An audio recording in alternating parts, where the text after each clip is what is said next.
Hi everyone, in this video I'm going to show you how you can deactivate your Pinterest account.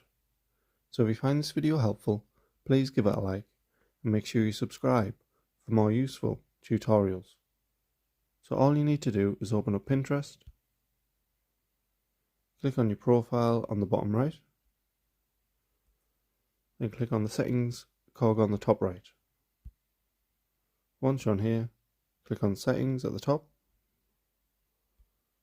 and then you should see account management. So just tap on there. Then near the bottom it should say deactivate account, so you just want to click on that.